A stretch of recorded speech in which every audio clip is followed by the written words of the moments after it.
मंडळी, माघी जयंतीच्या निमित्तानं किंबहुना माघी गणेश जयंतीच्या निमित्तानं उद्यापासून प्रभादेवीच्या सिद्धिविनायक मंदिरात दर्शनाला जाणार असाल तर ही बातमी तुमच्यासाठी महत्त्वाची आहे। सिद्धिविनायक मंदिर न्यासानं घेतलेल्या निर्णयानुसार उद्यापासून तोकडे आणि अंगप्रदर्शन करणारे कपडे परिधान करणाऱ्या भाविकांना दर्शनासाठी मंदिरात प्रवेश देण्यात येणार नाही।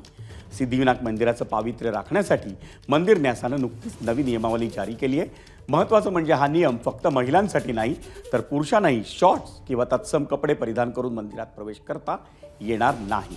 भाविकांना मंदिरात प्रवेश करण्यासाठी कुठला ठराविक ड्रेस कोड नाही, पण अंगप्रदर्शन करणारे कपडे परिधान करू नयेत असं आवाहन मंदिर न्यासाकडून करण्यात आले।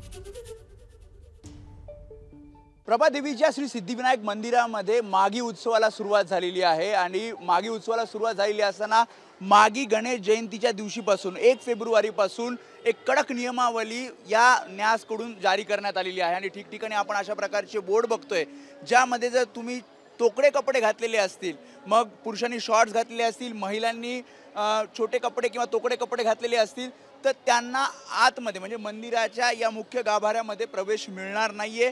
कशा प्रकारे हा नियमावली जारी करण्यात आलेली आहे आणि कशी अंमलबजावणी होणार आहे या सगळ्या संबंधी बोलायला आपल्या सोबत या न्यासच्या ट्रस्टी मनीषा तुपे आहेत।